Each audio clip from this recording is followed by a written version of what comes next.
आज हम आपको लेकर चल रहे हैं छत्तीसगढ़ के बिलासपुर, जहां एक बुलडोजर की कार्रवाई ने कई गंभीर सवाल खड़े कर दिए हैं। सवाल ये है, क्या ये कार्रवाई सिर्फ सरकारी जमीन पर हुए एक अवैध निर्माण के खिलाफ थी या फिर इसके पीछे छिपा है धर्मांतरण का वो संवेदनशील मुद्दा जो अक्सर हमारे प्रदेश में बहस का कारण बनता है। तो बने रहें हमारे साथ और पूरी खबर को जानने के लिए वीडियो को पूरा देखें और अपनी राय हमें कमेंट्स में ज़रूर लिखें। नमस्कार, मैं हूं चंद्रशेखर और आप देख रहे हैं नवप्रदेश टीवी।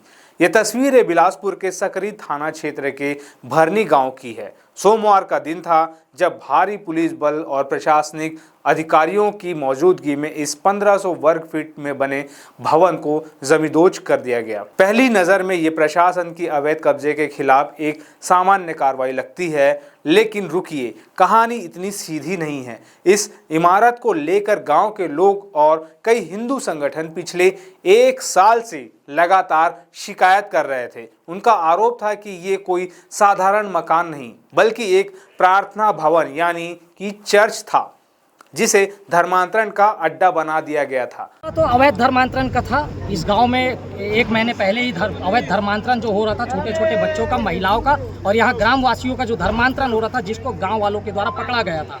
और उसी के कार्रवाई के तहत उस दिन हमारे गांव वासियों ने बोला था कि जहां धर्मांतरण हो रहा है उस जगह को मिट्टी में मिला देंगे। हमारी भी सोच यही थी, जो भी भारत में रह के धर्मांतरण जैसे गतिविधि में लिप्त होगा उन सभी को मिट्टी में मिला दिया जाएगा। और आज शासन, प्रशासन और ग्राम वासियों के द्वारा आज अवैध धर्मांतरण के अड्डे को नेस्तो नाबूद किया गया है और मिट्टी में मिलाया गया है। गांव के सरपंच ने भी बताया कि यहां नियमित रूप से प्रार्थना सभाएं होती थी और ग्रामीणों को बहला फुसला कर लालच देकर उनका धर्म परिवर्तन कराया जा रहा था। करीब एक महीने पहले हिंदू संगठन ने ग्रामीणों के साथ मिलकर इस भवन के बाहर जमकर विरोध प्रदर्शन भी किया था। उस समय भी यहां एक प्रार्थना सभा चल रही थी और बड़ी संख्या में लोग मौजूद थे। ग्रामीणों की शिकायतें लगातार प्रशासन तक पहुंच रही थी, लेकिन हर सिक्के के दो पहलू होते हैं। एक तरफ जहां गांव वाले और संगठन धर्मांतरण के गंभीर आरोप लगा रहे थे, वहीं दूसरी तरफ इस भवन को बनाने वाले शख्स की कहानी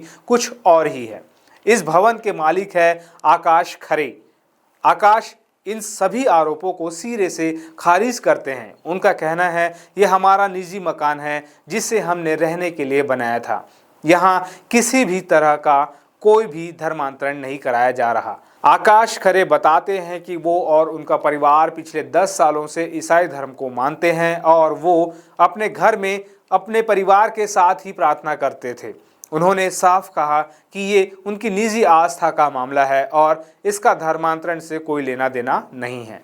अब सवाल उठता है कि अगर ये एक निजी मकान था तो प्रशासन ने इतनी बड़ी कार्रवाई क्यों की, और अगर ये धर्मांतरण का अड्डा था तो क्या सिर्फ इमारत गिराना ही काफ़ी है?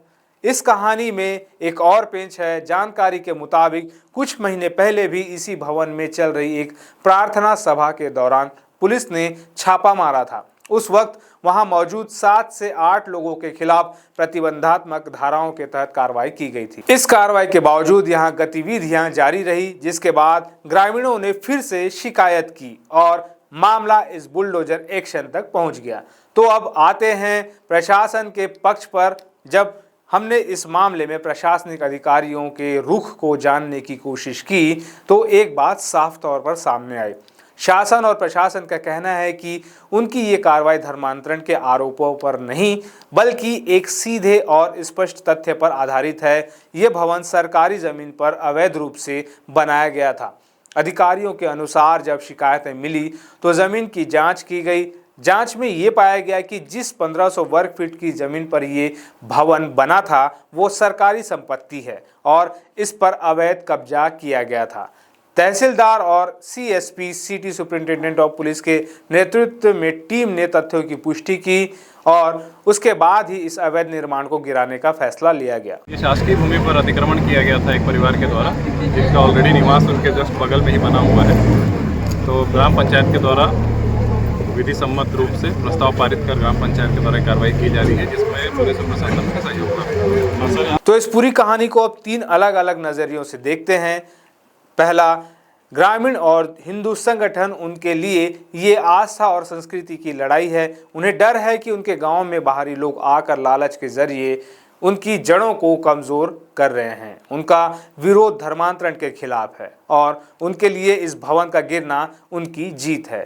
दूसरा, आकाश खरे और उनका परिवार, उनके लिए ये उनकी निजी आस्था और सिर पर छत का मामला है। वो 10 साल से एक धर्म का पालन कर रहे थे और अपने ही घर में प्रार्थना करने के अधिकार की बात कर रहे हैं। वो इसे अपनी धार्मिक उत्पीड़न के तौर पर देख सकते हैं। तीसरा, प्रशासन के लिए ये कानून व्यवस्था और सरकारी नियमों का पालन कराने का मामला है।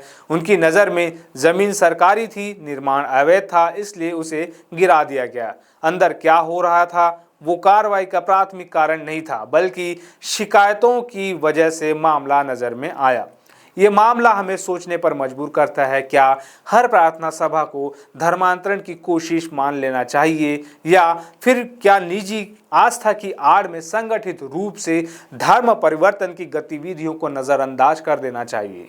और सबसे बड़ा सवाल, क्या प्रशासन ने सिर्फ इसलिए इतनी तेजी से कार्रवाई की क्योंकि निर्माण अवैध था, या धर्मांतरण के आरोपों ने इसमें एक उत्प्रेरक का काम किया। बिलासपुर के भरनी गांव की ये घटना अपने पीछे कई अनसुलझे सवाल छोड़ गई है। एक तरफ सरकारी जमीन पर अवैध कब्जे का ठोस कानून आधार है, तो दूसरी तरफ धर्मांतरण जैसे संवेदनशील और भावनात्मक आरोप। आकाश खरे का परिवार अब बेघर है और गांव में एक अजीब सी शांति और तनाव का माहौल है। इस पूरे मामले पर आपकी क्या राय है? क्या आपको लगता है कि प्रशासन की कार्रवाई सही थी? क्या ये मामला सिर्फ जमीन के कब्जे का है या इसके तार कहीं और भी जुड़े हैं? अपनी राय हमें नीचे कमेंट्स में लिखकर जरूर बताइएगा। नमस्कार।